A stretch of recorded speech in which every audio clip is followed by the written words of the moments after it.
selamat siang untuk kita semua. Kita patut bersyukur bahwa Tuhan telah memberikan nafas hidup hingga sampai saat ini. Jadi sebelum itu, saya akan memperkenalkan materi yang nanti saya bawakan, yaitu pendekatan pembelajaran saintifik.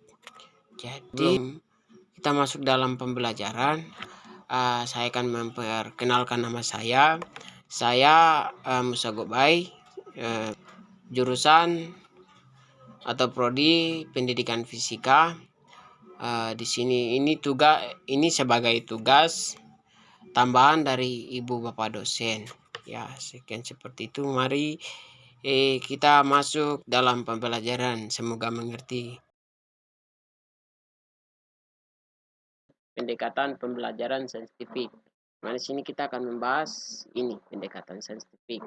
Jadi pendekatan saintifik itu kalau kita perkirakan saja dari yang biasa saya pelajari dari ibu atau bapak dosen, pendekatan saintifik adalah pendekatan yang berkaitan dengan keilmuan atau membuat suatu eksperimen dan membuat suatu kajian data seperti itu yang disebut konsep, kalau tidak salah begitu. Jadi untuk daripada kita bingung-bingung, kita langsung masuk pada pengertiannya. Ya, di sini saya sudah menuliskan dua pengertian dari pendekatan saintifik. Pertama, pendekatan saintifik adalah model pembelajaran yang menggunakan kaidah-kaidah keilmuan, ya seperti tadi yang saya jelaskan. Jadi keilmuan yang memuat rangkaian aktivitas pengumpulan data melalui observasi atau kita melalui observasi, menanya, eksperimen, mengolah informasi atau data, kemudian mengkomunikasikan. Itu menurut Kemendikbud 2014. Menurut Osnan 2014, pendekatan saintifik adalah suatu proses pembelajaran yang dirancang supaya peserta didik secara aktif mengkonstruk konsep hukum dan prinsip melalui kegiatan mengamati, merumuskan masalah, merumuskan hipotesis, mengumpulkan data dengan berbagai teknik, menganalisis data, menarik kesimpulan, dan yang terakhir mengkomunikasikan atau menyampaikan. Tujuan pendekatan saintifik. Tujuan pendekatan saintifik sini ada 6. Jadi yang pertama untuk meningkatnya kemampuan intelek atau berpikir tingkat tinggi. Yang kedua untuk membentuk kemampuan siswa dalam menyelesaikan suatu masalah secara sistematik. Intinya di sini kita diajak untuk menyelesaikan suatu masalah. Yang ketiga, terciptanya kondisi pembelajaran di mana siswa merasa bahwa belajar itu merupakan suatu kebutuhan. Jadi dari pendekatan ini kita bisa merasakan bahwa dari belajar adalah suatu kebutuhan yang penting bagi kita. Yang keempat, diperolehnya hasil belajar yang tinggi. Jadi dari sini kalau kita memahami betul, pasti kita akan lebih pastinya semua pendekatannya sama. Pastinya kalau kita mengerti dari pembelajarannya seperti apa, pasti kita mengerti juga mata pelajarannya. Yang kelima, untuk melatih siswa dalam mengkomunikasikan ide, khususnya dalam menulis artikel ilmiah. Jadi ini tujuan khususnya untuk saintifik.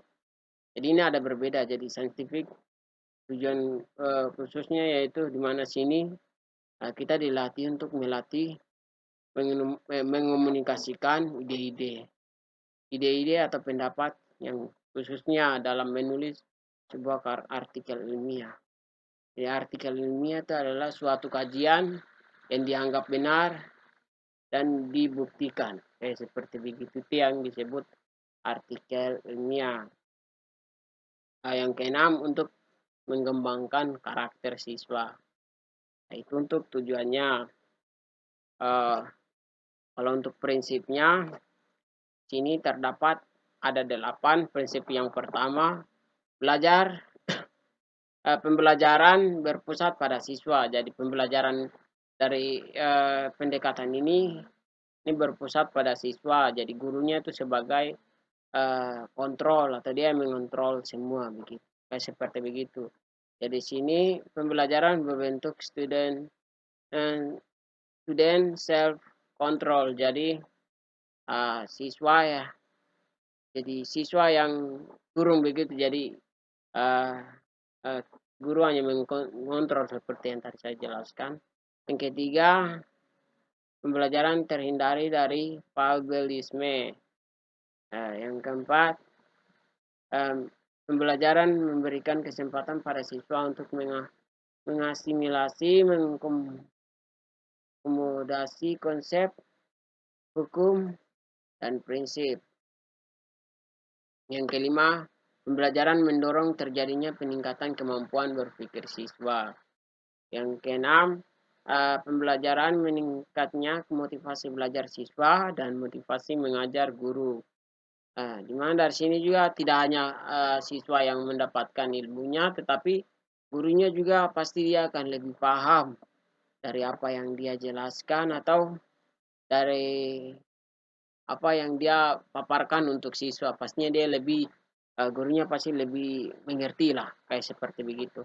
Yang ketujuh, memberikan kesempatan kepada siswa untuk melatih kemampuan dalam komunikasi. Jadi di sini siswa dilatih untuk memberikan atau seperti biasanya dibilang presentasi, di mana dari hasil kajiannya nanti dia akan mempresentasikan kayak seperti itu.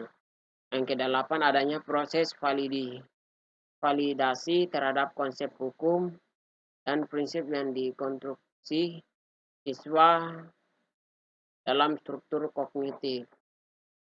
Ya, itu untuk prinsipnya. Ya, yang langkah-langkah pendekatan saintifik itu terdapat ada 8. Sebenarnya ini saya sudah jelaskan dari awal, sebenarnya saya sudah jelaskan. Ada juga ada di tujuan, prinsip juga ada langkah-langkahnya. Tetapi di sini saya meringkasnya, maksudnya mengurutkan dan meringkasnya. Jadi yang dari saya dapatkan seperti ini. Jadi yang pertama mengamati atau disebut observasi dalam bahasa Inggrisnya kalau tidak salah. Yang kedua menanyakan atau question. Yang ketiga mencoba atau di sini dia akan melakukan percobaan dari hasil mengamati dan menanyakan. Maka dia akan mencoba apakah ini benar atau tipu seperti itu ya. Itu yang disebut ilmiah. Yang keempat, di mana di sini dia akan menampung data dan dia akan menganalisis data tersebut yang yang dia dapatkan dari hasil percobaan tadi.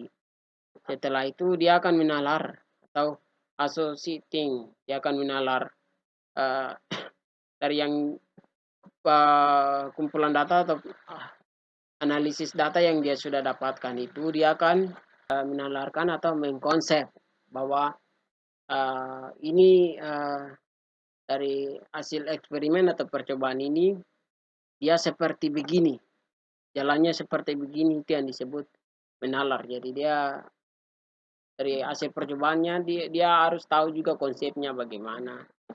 Yang keenam, sini adanya menyimpulkan data dari hasil situ, nanti dia akan menyimpulkan bahwa dari hasil percobaan kita seperti begini dan hasilnya begini. Seperti itu yang disebut menyimpulkan. Jadi sini dia akan menyimpulkan dari hasil percobaannya. Habis itu yang ketujuh, menyajikan data dalam bentuk mengomunikasikan atau dia akan mempresentasikan bahwa dari hasil percobaan yang dilakukan hasilnya seperti mempresentasikan atau dia akan membicarakannya secara umum.